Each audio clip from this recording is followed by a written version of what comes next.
마가복음 16장 15절. 짧게 한 절입니다. 마가복음 16장 15절.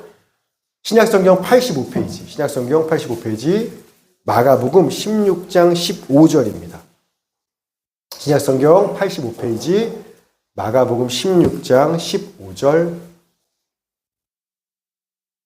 오케이, 우리 학생들도 다 찾았나요? 마가복음 16장 15절. 오케이. 자, 우리 하나님의 말씀을 경외하는 마음으로 잘 일어나시겠습니다. 오늘 가정에서 영상을 읽으신 분도 잠시 무릎을 꿇고 우리 한 절 주님 말씀을 경외하는 마음으로 읽도록 하겠습니다. 시작. 또 이르시되 너희는 온 천하에 다니며 만민에게 복음을 전파하라. 아멘. 하나님 감사합니다. 이 시간도 진리와 생명 되신 주의 말씀을 듣습니다.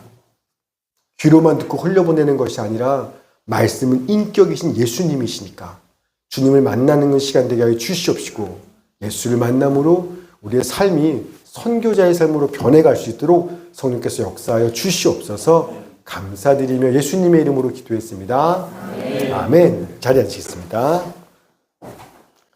자, 오늘 말씀 제목 한번 읽어주세요. 시작. 주님을 사랑하면 결국 선교사의 길을 갑니다. 주님을 사랑하면 결국 선교사의 길을 갑니다. 혹시 2022년도 우리 교회 표가 뭔지 기억하시는 분이 없으시겠죠? 혹시 3년 전인가? 2022년도 표입니다. 오! 대박이다. 맞아, 영어가 들어갔어요. 3년 전 교회 표를 기억하다니 요겁니다. 그때 교회 주보 앞페이지예요. 2022년 1월 30일이죠. 선교하는 월드 클래스 크리스찬. 그래서 선교하는 세계적인 크리스찬이 되자. 이게 2022년도 저희 교회 표였습니다. 그때 저 뒤에 선교판을 만들었어요. 세계 지도가 나와 있는 선교판을 그때 저 선교판을 만들어서.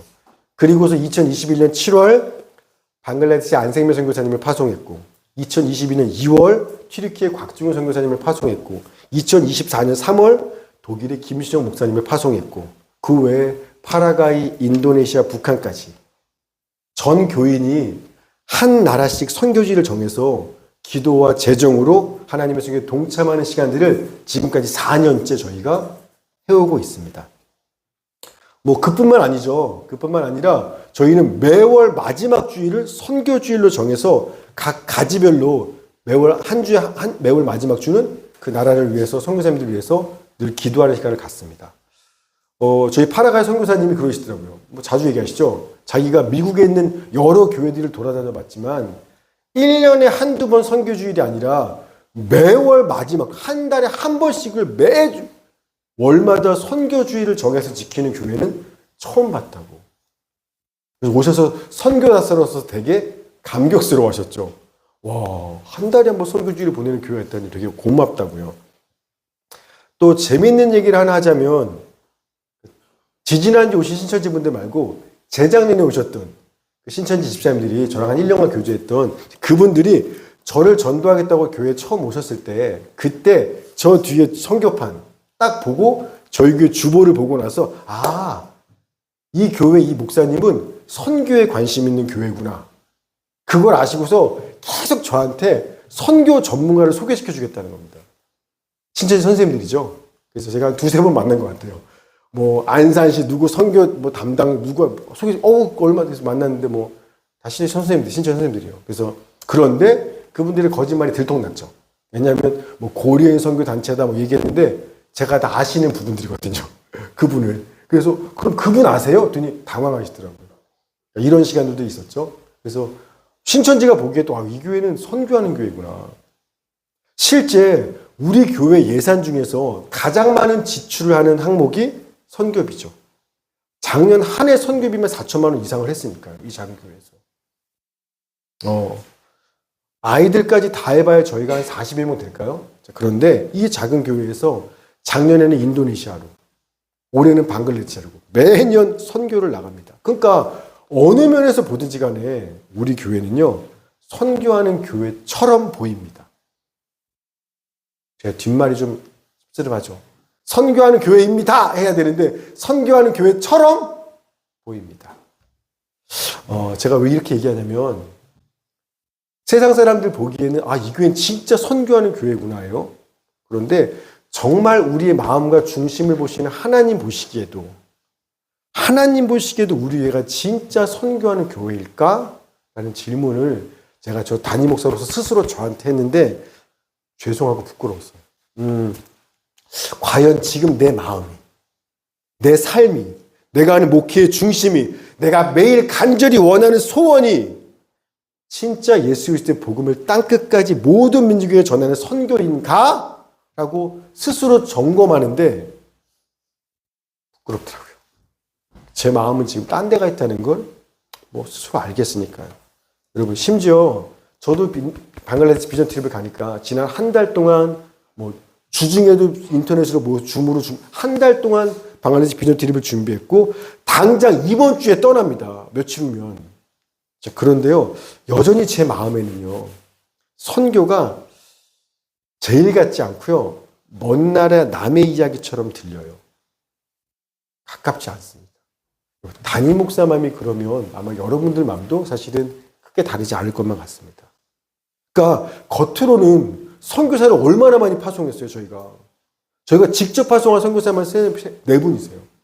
선교사를 파송하고, 재정은 수천만 원씩 선교비를 보내고, 매월 선교지를 보내고 있지만, 우리 마음이, 우리 한 사람 한 사람의 마음이 세상 모든 민족을 구원하기 원하시는 그 하나님의 마음과 같지 않다면, 그러면요, 이 모든 것들은 마치 뭐라고 하냐면, 부부가 서로 사랑하진 않아. 이미 마음은 끝났어. 사랑하지 않는데 그냥 한 집에 살고만 있는, 다 그런 거와 같이 별 의미가 없다라는 거예요. 우리 마음이 주님과 하나 아니면 얼마나 겉으로 하든 사실 그 선교는 아무 의미 없다라는 겁니다. 그래서 제가 어저께 4년 전, 2021년 11월 12월 달에 4년 전에 선교하는 월드 클래스 크리스찬이 되자라고 외치면서 그때 나누었던 설교 원고를 제가 다시 꺼내 들었습니다. 지금 딱 4년 전.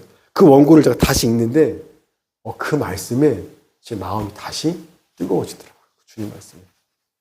그래서 오늘은요, 이 방글라데시 청년부 선교신 예배를 맞아서 4년 전 그때 나눴던 그 말씀을 다시 한번 나누면서, 저 뒤에 써있죠. 선교는 하나님의 소원, 예수님의 명령, 성령님의 능력, 성도의 사명인 그 선교에 대해서, 그 선교가 진짜 우리 모든 성도들의 삶의 신앙의 이유와 목표가 되어지는 그런 은혜의 시간 되기를 간절히 기대합니다. 아멘. 여러분, 하나님께서 아들 예수님을 세상에 보내시고 우리를 대신해 십자가 못 박혀 죽이심으로써 그의 피로, 아들의 피로 우리의 모든 죄를 깨끗하게 하셨습니다. 왜요? 자, 그분이 우리의 모든 죄를 깨끗하게 하셨습니다. 왜요? 이거 제가 여러 번 얘기하는데, 하나님이 정답. 제가 늘 그런 얘기하죠. 지나가다가 어느 더러운 집을 청소했어요. 저 사람이 그 집 왜 청소했어요? 들어가 살려고죠. 심심해서 청소할 일은 없어요. 들어가 살려고. 똑같아요. 하나님이 거룩하신 그분이 죄로 더러워진 우리를 아들의 피값을 치르면서 정결하게 하신 이유는 그냥 불쌍해서, 그냥 심심해서가 아니에요. 그분이 우리 안에 들어와 함께 사시려고, 나와 함께 사시려고 해요. 그래서 아들을 십자가에 못 박혀 죽이신 겁니다. 따라서 예수님의 또 다른 이름이 뭐예요? 임마누엘이에요. 하나님이 우리와 함께 하시다. 즉 예수를 믿는다라는 건 그냥 죄사 안 받고 천국 가는 거 아니에요. 예수를 믿는 건요, 왜 내 죄에 대해서는 사하셨냐면요, 하나님이 우리와 영원히 함께 하시려고. 그게 예수 믿는 겁니다. 그러니까 예수 믿는 건 하나님과 함께 하는 겁니다. 자, 그럼 왜 하나님은 우리와 함께 하시려는 거죠? 당연히 뻔하죠. 사랑해서?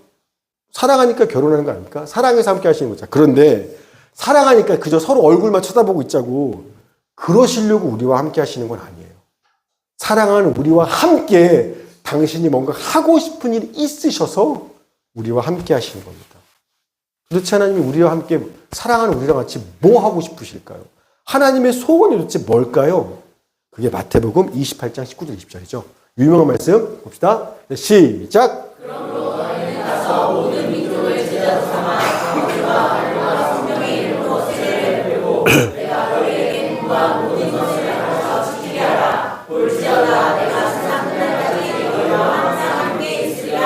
아멘. 임마누엘 예수님께서 너희 우리와 세상 끝날까지 항상 함께 하시겠다라고 말씀하시는 겁니다.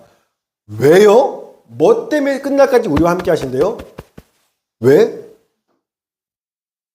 너희가 가서 모든 민족을 제자로 삼고 주님이 분부한 모든 것을 가르쳐 지키게 하기 위해서, 즉 세상 모든 민족을 예수 그리스도의 복음으로 제자 삼는 그 선교를 위해서 나는 너희와 세상 끝날까지 임마누엘을 함께 할 거야 라고 하시는 거예요.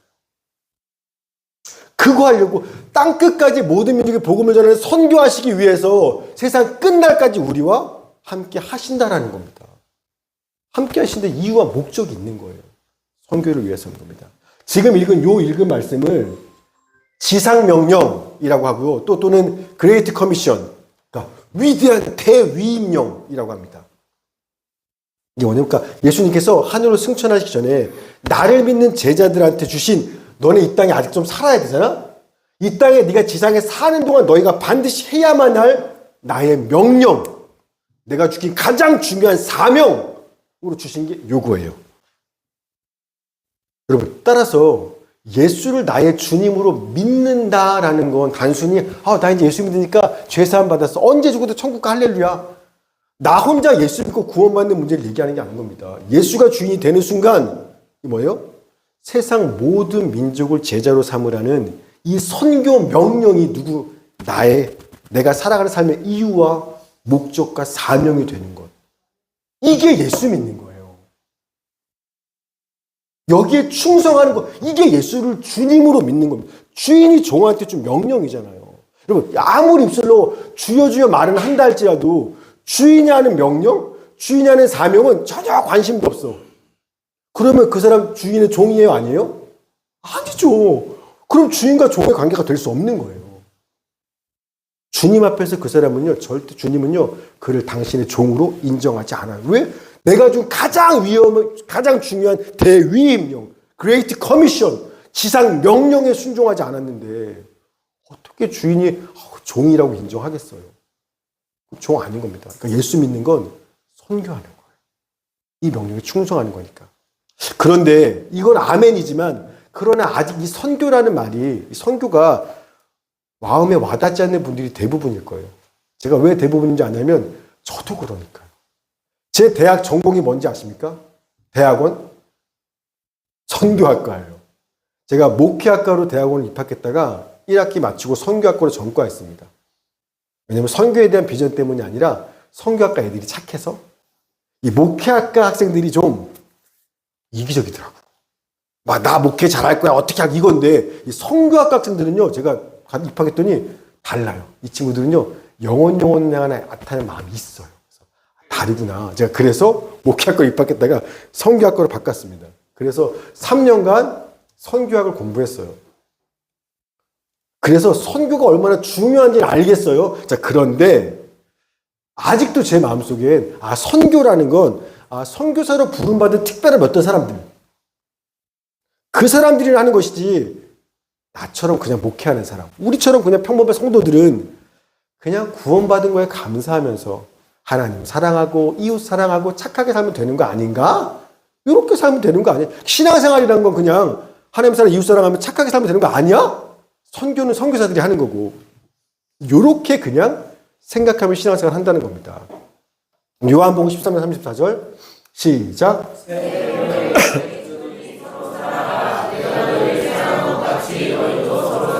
아멘. 이 말씀대로 하면 되는 거 아니야? 예수님이 우리를 사랑한 것처럼 사랑하며 사는 게 신앙생활 아닐까? 예수 믿는 건 그런 거 아닐까? 뭐 아멘이죠. 자, 그런데요, 이 유명한 예수님의 말씀 34절이죠. 이 다음 35절에 뭐라고 하신 줄 아십니까? 이어서 35절 시작. 사랑하면 이로써 모든 사람이 너희가 내 제자인지를. 아멘. 즉, 왜 예수님께서 우리들에게 너희 예수님처럼 서로 사랑해야 돼 라고 왜 말씀하셨죠? 그래야만, 이로써, 그래야 어떻게? 모든 사람들이 너희가 내 제자인 줄 알게 될 거니까 라고 얘기하시는 거예요. 즉 우리가 왜 예수 믿는 사람들이 주님처럼 서로 사랑해야 되냐면 사랑하는 이유도 뭐 때문에? 모든 사람들이 주님이 너희를 얼마나 사랑하는지 세상을 죄인을 얼마나 사랑하는지를 보고 듣고 알고 믿는 선교를 위해서 그거 하려고 우리는 서로 사랑하는 겁니다. 크리스찬들이 사랑해야 되는 이유와 목적도요. 모든 사람들이 그 사랑을 알게 하기 위해서예요. 선교를 위한 겁니다. 지금 예수 믿고 구원받는 성도는요. 사랑할 뿐만 아니라 착한 일 많이 해야 돼요. 우리는요. 누가 봐도 와 진짜 저 사람은 선행을 많이 하네. 어려운 사람 정말 힘써돕네. 선행을 하는 사람이어야 됩니다. 왜냐하면 이것 또한 선교를 위해서예요. 마태복음 5장 16절 시작. 이같이 너희 빛이 사람 앞에 비치게 하여 그들로 너희 착한 행실을 보고 하늘에 계신 너희 아버지께 영광을 돌리게 하리라. 우리가 어려운 사람을 힘써 돕고 섬기면 누가 봐도 와 진짜 착하다. 선행을 많이 해야 되는 이유는요. 그래야 복 받으니까가 아니에요. 나 복 받으려고 착한 일 하시는 거 아닙니다. 우리는. 그래야 세상 사람들이 우리의 착한 행실을 보고 빛을 보는 겁니다. 아, 사람들이 착한 행실 우리를 보면서 와 예수 믿는 사람들이 진짜 뭐가 다르네. 하나님 있으면 진짜 다르네. 감격하고 감탄하면서 하나님께 영광을 돌리면서 나도 믿어야겠다. 그래서 그들이 주님께 돌아오는 이 선교의 목적을 이루기 위해서 우리는 그래서 선한 착한 행실 삶을 살아야 하는 거예요. 착하게 살면 나 복 받기 위해서가 아니라 저 사람들이 복 받기 위해서 선교를 위해서 선행을 해야 되는 겁니다. 그러면 하나님의 성령이 왜 기름 붓듯 예수님에게 임하셨죠? 역시나 복음을 전하는 선교를 위해서 성령이 예수님한테 임하셨습니다. 누가복음 4장 18절 19절 시작. 내게 임하셨으니 이는 가난한 자에게 복음을 전하게 하시려고 내게 기름을 부으시고 나를 보내사 포로된 자에게 자유를 눈먼 자에게 다시 보게 함을 전파하며 눌린 자를 자유롭게 하고 주의 은혜를 전파하게 하려 하심이라 하였더라. 아멘. 가난한 자에게 복음을 전하고 주의 은혜의 해를 이 복음의 해를 모든 사람에게 전파하기 위해서 하나님의 성령이 예수님한테 임하신 겁니다. 예수님뿐만 아니라 예수 믿는 우리한테도 왜 우리에게도 성령을 부어주세요? 역시나 선교를 위해서 땅까지 모든 민족에게 그리스도의 복음을 전하기 위해서예요. 사도행전 1장 8절 시작. 오직 성령이 너희에게 임하시면 너희가 권능을 받고 예루살렘과 온 유대와 사마리아 땅끝까지 이르러 내 증인이 되리라 하시니라. 아멘. 예수님께서 이 땅에 계시는 동안 엄청난 기적과 능력을 행하셨죠. 그러자 사람들이 어떻게 반응하냐면 야 예수 붙잡자. 딱 우리 마을에 우리 집에 절대 딴 데 못 가게 붙잡아 두자고 하는 겁니다. 황금알을 낳는 거위잖아요. 내가 원하는 거 다 해주잖아요. 병 고치면도 배고픕니까? 절대 예수 딴 데 못 가게 딱 붙잡고 계속 복 받자 이렇게 하는 겁니다. 자, 그러자 주님이 뭐라고 말씀하시나 보세요. 누가복음 4장 42절 43절 시작.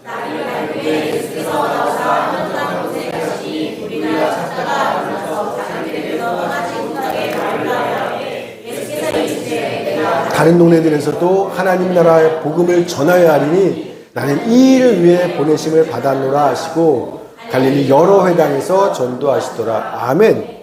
나 붙잡지 마. 너네만 잡아주려고 하지 마. 나는 다른 동네들, 세상의 모든 동네들, 모든 사람들한테 가서 하나님 나라의 복음을 전하려는 거. 나 그 일 하려고 이 땅에 온 거야. 따라서 예수님을 나 혼자 우리 교회만 붙들어 두고 복 받고 잘 받. 이건요. 전혀 예수님이 왜 오셨는지 어떤 일 하시는 분인지 모르는 겁니다. 진짜 예수를 잘 믿고 잘 아는 사람들은요. 복음을 들고 다른 동네로 다른 나라로 이게 정말 예수님을 잘 알고 잘 믿는 사람인 거예요. 그리고 예수님께서 뿐만 아니라 12 제자들을 택하여 부르셨죠. 이것도 역시 선교하기 위해서예요. 마가복음 3장 13절 14절 시작. 또 산에 오르사 자기가 원하는 자들을 부르시니 나아온지라. 이에 12를 세우셨으니 이는 자기와 함께 있게 하시고 또 보내사 전도도 하며. 당연히 예수님은 당신과 함께 있게 하려고 부르신 거예요. 함께 하면서 내가 누군지 알려주시려고. 근데 그게 끝이 아닙니다. 날 알았어? 그럼 이제 어떻게 해?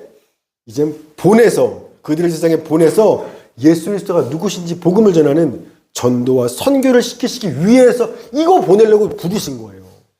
부르는 게 끝이 아니라 보내는 게 끝인 겁니다. 그러니 우리가 맨날 주여 내 삶에 역사하여 주옵소서, 주여 우리 가족을 축복하여 주옵소서, 우리 교회를 부흥케 하여 주시옵소서 부르짖으면서 예수님을 나한테만 붙들어 두려고 하는 거,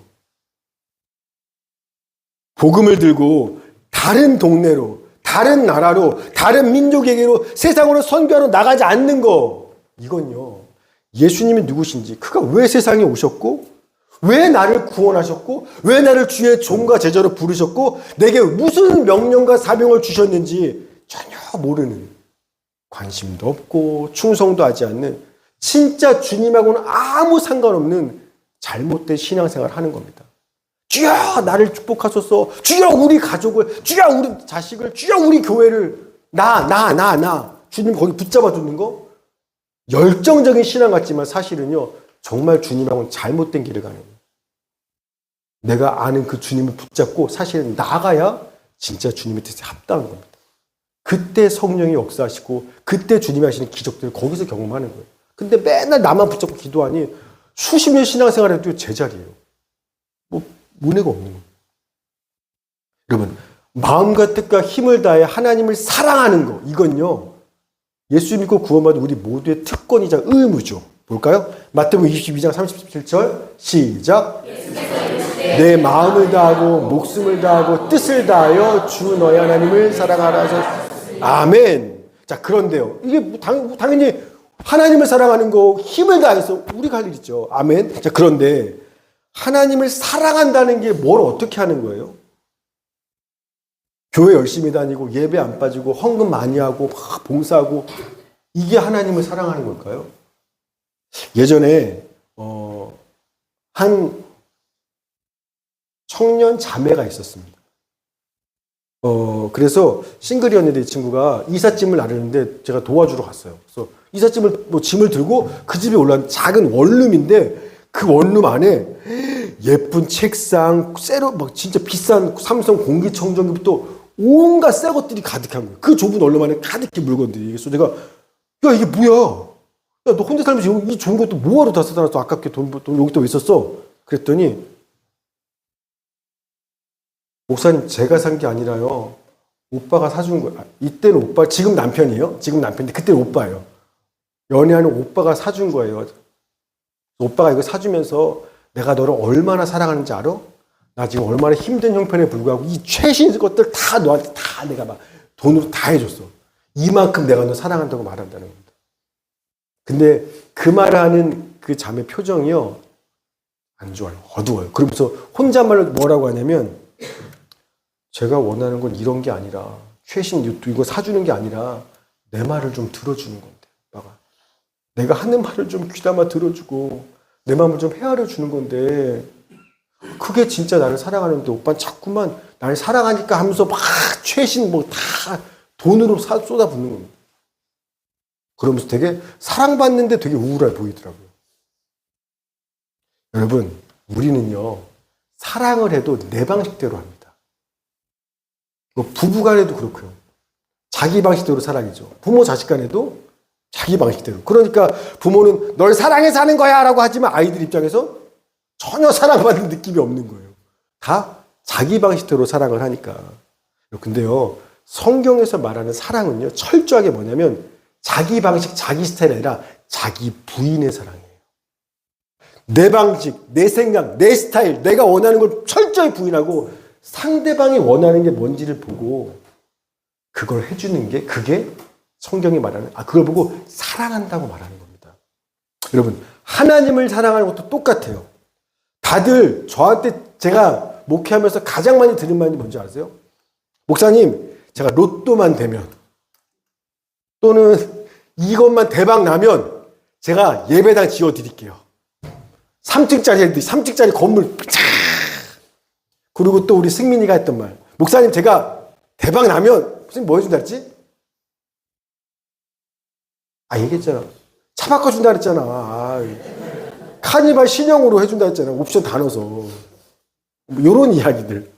제가 뭐 하여튼 뭐만 되면 주님 내가 이 돈 갖고 막 선교하고 예배당 세우고 막 고아원 짓고 막 걔가 그런 얘기 진짜 저한테 많이 하시거든요, 여러분들이. 그러면 자기가 얼마나 주님을 사랑하는지를 그렇게 확인하고 저한테 얘기하고 싶으신 거예요. 근데요, 이건 하나님을 사랑하는 게 아니에요. 하나님은 그런 거, 그건 세상 방식이지. 우리 육체 부모님은요, 그런 거 해드리면, 우리 아들이 저거 할지 몰라요. 차사 바꿔주고 하면. 근데 하나님은요, 우리 스타일이지, 하나님 스타일 사랑 아니에요. 하나님이 진짜 사랑한다면, 하나님의 마음이 어떤지, 정말 주님이 뭘 좋아하고 기뻐하는지, 그거부터 알아야죠. 그래야 그분을 사랑할 수 있죠. 그럼 우리 주님이 가장 기뻐하고 좋아하시는 소원이 뭘까요? 너무 잘 아시죠? 누가복음 15장 7절 시작.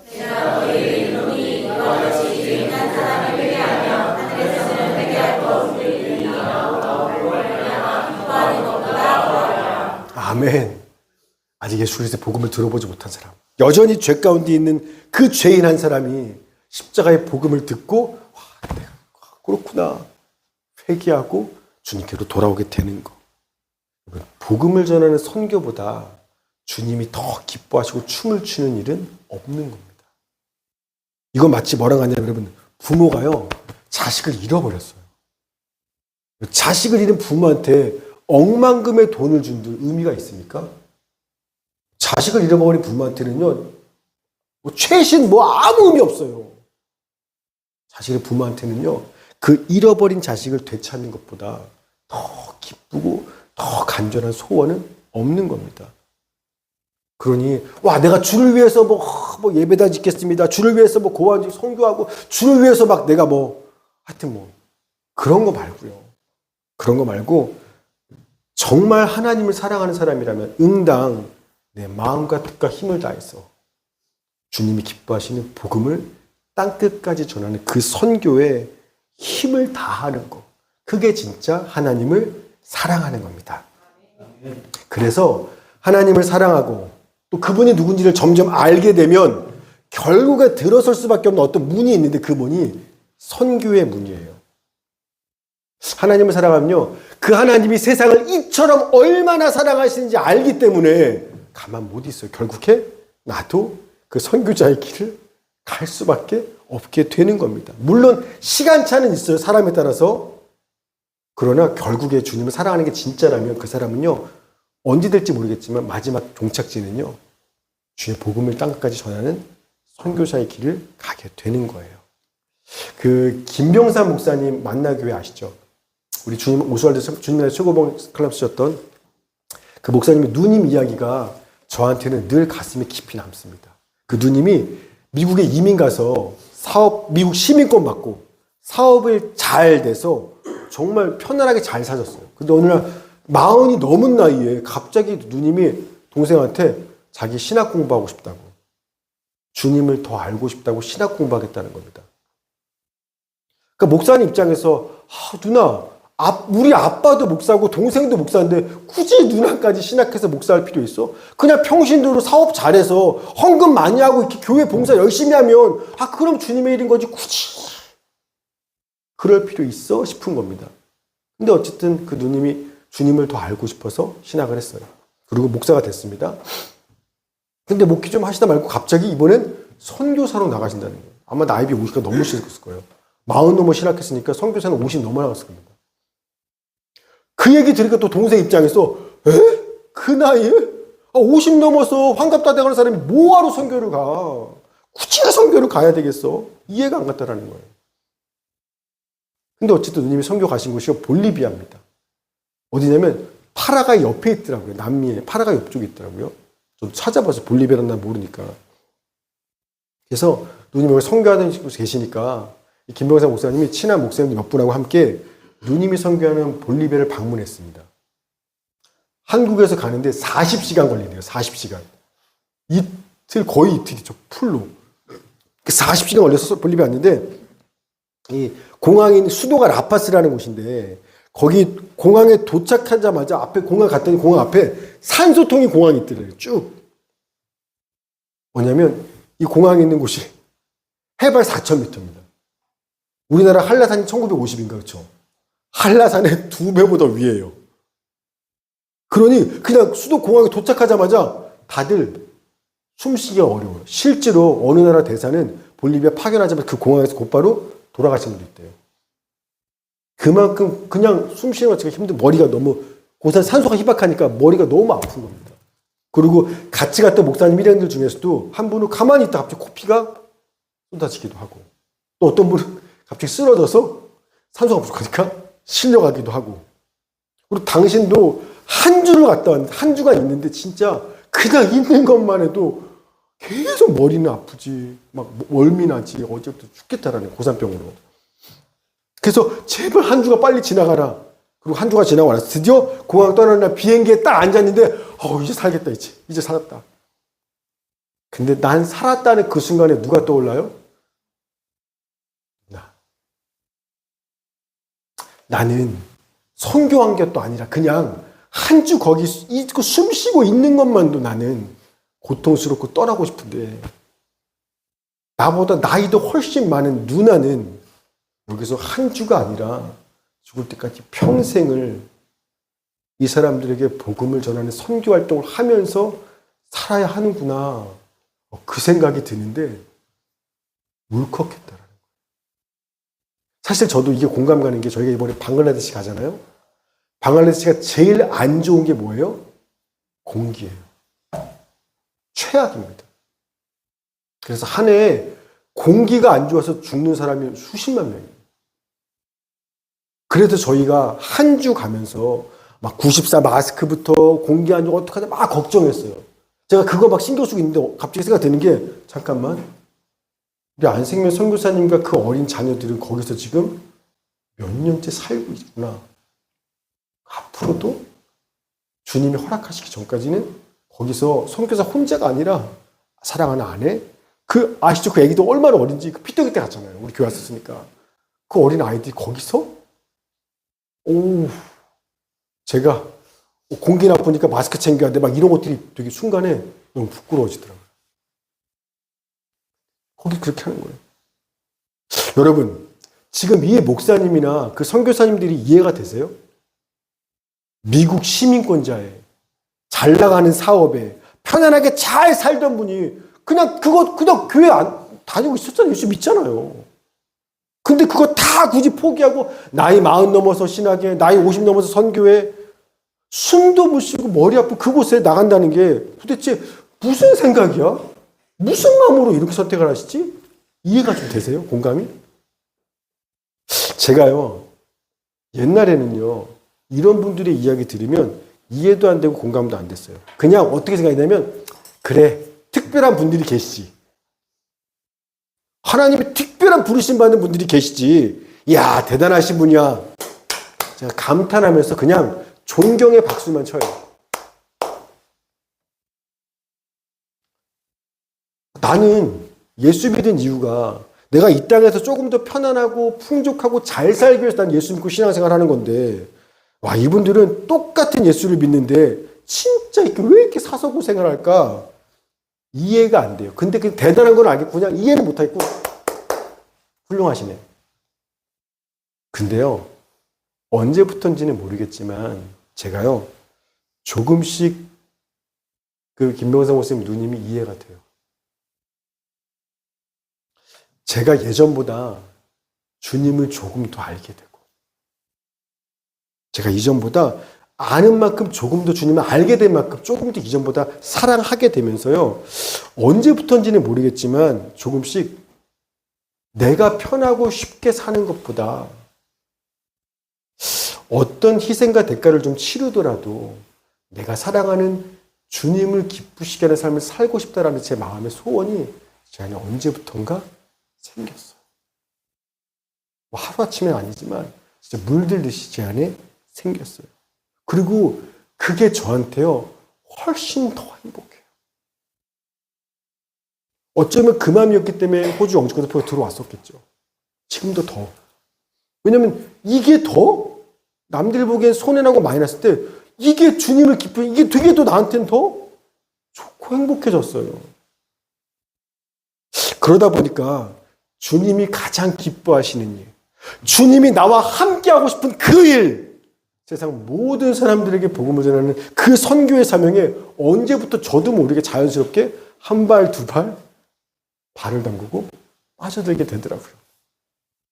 그러면서 이제는 좀 우리 선교사님들도 어린 자녀가 아픈 거 알면서도 어제 선교편지 보시죠? 방알레 선교사님 그 어린 자녀들이 뇌수막염부터 시작해서 계속 바이러스에 아파요. 그거 지켜보면서도 그래서도 여기 있을 수 있겠구나. 부모로서 아프고 미안하지만 주님을 사랑하는 건 진짜니까. 그 마음이 이제는 좀 저도 이해가 됩니다. 여러분, 그 리거렌 목사님이 쓴 유명한 책 중에 하나가 목적이 이끄는 삶이라는 책이 있죠. 그 책에 예수 믿는 크리스찬을 두 종가지 종류로 구분합니다. 자, 볼까요? 자, 월들리 크리스찬과 월드 클래스 크리스찬. 두 종류로 크리스찬을 구분합니다. 이게 뭐냐면 다음이요. 세속적인, 세상적인 크리스찬과 세계적인 수준의 크리스찬이라는 뜻입니다. 다르다라는. 크리스찬, 예수 믿는 사람도 있지만 두 종류라는 겁니다. 세상적인 크리스찬이 있고 세계적인 크리스찬이 있다는 겁니다. 먼저 세상적인, 월들리, 세속적인 크리스찬. 자, 세속적인 크리스찬이란 자기 욕심을 채우기 위해 하나님을 바라보는 자들입니다. 자기 뜻을 이루기 위해 하나님을 이용하는 사람들입니다. 하나님께 택함받은 자들이기는 하지만 자기 중심적인 사람들입니다. 교회에서도 내가 좋아하고 나한테 유익이 되는 모임, 찬양 집회나 축복성회 등은 참석하지만 내가 관심이 없고 나를 희생해야 하고 헌신해야만 하는 일에는요, 얼굴을 볼 수 없는 사람들입니다. 이들의 기도는 본인의 필요, 축복, 행복에만 집중하고 있습니다. 늘 내 생각, 내 형편, 내 취향, 늘 자기 자신이 우선입니다. 크리스천임에는 분명하겠지만 예수님이 중심이 아니라 내가 중심에 있는, 자기가 주인인 세상 사람들과 별로 다르지 않는 지극히 세속적인 크리스천입니다. 그렇더라면 월드 클래스, 세계적인 크리스천은 누구냐? 이들은 하나님께서 나를 부르시고 구원하신 목적이 내 행복이 아니라 다른 누군가를 섬기며 온 세계에 복음을 전하기 위해서라는 것을 압니다. 그래서 마가복음 16장 15절 또 이르시되 너희는 온 천하에 다니며 만민에게 복음을 전파하라. 하나님께서 이 세계적인 당신의 뜻에 나를 부르시고 나를 사용하신다는 사실에 감격하는 사람들입니다. 이들은 내가 얼마나 편안하며 얼마나 인정받고 누가 나를 알아주는가에 따라 움직이는 사람들이 아니라 하나님께서 나를 사용하고 계심에 흥분하는 사람들입니다. 하나님의 사명에 헌신하며 살아가기에 세계적인 월드 클래스 크리스찬들의 삶에는 성령의 능력이 나타나게 되고 온 세상이 이들의 삶에 영향을 받고 감동을 받고 변화를 받게 됩니다. 여러분, 우리는 3년 전에 지금 이 말씀을 나누면서 내 믿음, 내 평안, 내 행복을 위해 하나님을 이용하는 월들리, 세속적인 크리스찬이 아니라 이제는 모든 사람들에게 복음을 전하며 모두를 살려내는 월드 클래스 크리스찬이 되겠다고 결단했었는데, 그리고 지금 3년 지나 4년째를 달려오고 있는데 여러분 스스로 돌아보십시오. 내가 정말 세계적인 수준의 크리스찬으로 살고 계시는지, 아니면 여전히 월드리 크리스찬으로 머물고 있지는 않은지. 시작은 누구든지 예수 믿는 시작은 월드리 크리스찬이에요. 뭔가 필요가 있으니까 믿었겠죠. 그러나 거기서 죽을 때까지 멈춰 있으면 결국엔 월드 클래스 크리스찬으로 자라나가야 되는데 정말 자라나시고 있는지 점검해 보셔야 되는 겁니다. 지난주에 아까 찬양인도하는 효정자매도 얘기했지만 지난주에 우리 십자성교에서 연합 예배를 드릴 때 제 스승 목사님이 당신 아내 이야기를 하셨어. 고3 때 기차역에 떨어져서 두 다리가 잘리고 척추, 허리, 머리 다 깨졌습니다. 그래서 사람들이 끄집어내서 이 학생 죽었구나. 비닐로 덮어놨다는 죽은 줄 알고 시체로.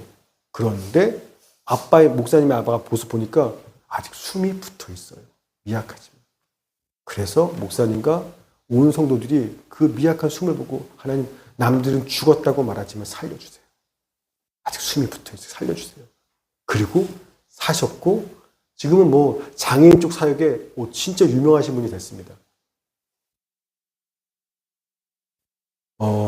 엊그저께 한 자매가 이 이야기를 저한테 하면서 그러는 거예요.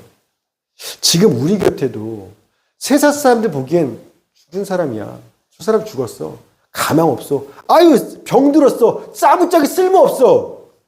그렇게 말하는 사람도 있지만 가만 보면 아직 그 사람들 안에 숨이 붙어 있다는 거예요. 그러면서 목사님, 그 숨이 조금이라도 붙어 있는 그들을 살리기 위해서 내가 가진 모든 것들을 쏟아붓는다라는 건 그만한 가치 있는 거 아니겠어요? 저 그렇게 살려고요. 이제부터는요, 저는요, 제가 가지고 있는 모든 것, 내가 할 수 있는 모든 것들을 쏟아부어서 아직 남들은 죽었다고 말하지만, 쓸데없다고 병들었다 말하지만, 아직 숨이 붙어있는 그 사람 살리기 위해서 제 모든 걸 쏟아부으며 살 거예요. 그 일 할 거예요. 라고 이야기하는데 제가요,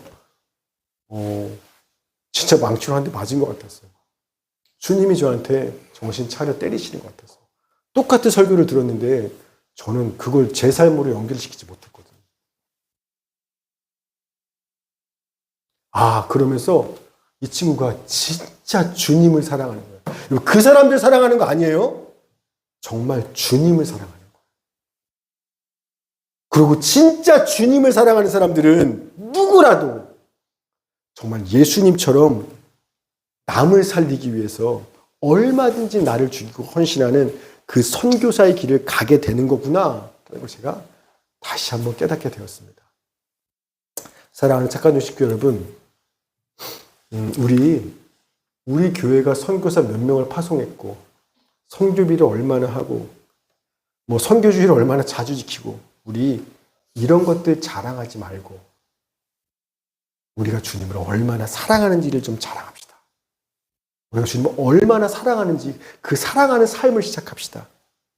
이번 주 방글라데시를 받는 우리 9명의 청년들을 시작으로 해서 우리 교회 식구들 모두가 온 열방에 모든 사람을 구원하고 살리기 원하시는 그 주님의 마음을 품고 그 주님을 우리가 사랑하니까 그 주님을 사랑하는 마음으로 그를 구원하는 이 선교에 여러분 각자가 가진 그 모든 것, 젊음, 재정, 시간, 은사, 여러분 마지막 호흡 다하는 날까지 열방의 복음을 선교에 온전히 주님께 내어드리는 진짜 주님을 사랑하는 선교사의 길을 가는 우리 착한 육신 모두가 되기를 주의 이름으로 축원합니다. 아멘. 제가 기도합니다. 하나님 감사합니다.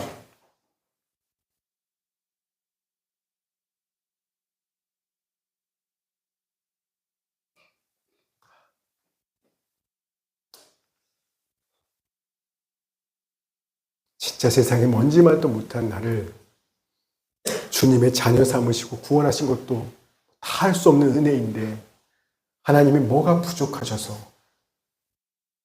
세상에 복음을 전하는 그 선교의 사명에 다 같은 사람을 동역자로 불러주셨는지 하나님 정말로 감사합니다. 어떤 사람들은 이것이 부담이겠지만 정말 주님을 사랑하는 우리한테는 말도 안 되는 영광이고 특권이고 은혜입니다. 주님, 특별히 부르신 바는 어떤 사람만 선교사가 아니라 예수 그리스도를 믿는 모든 사람, 주께서 주님의 제자로 주의 종으로 주의 자녀로 부름받은 모든 우리들은 이 땅에 지상 명령을 가진 하나님의 귀한 군사들입니다. 선교사입니다. 잊어버리지 않게 하여 주시옵시고 오늘 이 말씀 가슴에 새기고 내가 주님을 사랑하는 만큼 온 세상을 구원하기 원하시는 그 선교의 사명에 우리의 인생을 온전히 내어드릴 수 있는 저희 착한 영식들 모두가 되도록 은혜 베풀어 주시옵소서. 이 말씀의 성령으로 우리 가운데 멈출 수 없는 메아리가 되게 하여 주시옵시고 그만하고 싶어도 그만할 수 없을 만큼 그리스도의 사랑의 강권하심으로 우리가 선교사의 그 길을 걸어가도록 주님 붙드시고 역사하여 주시옵소서. 감사드리며 예수님의 이름으로 기도했습니다.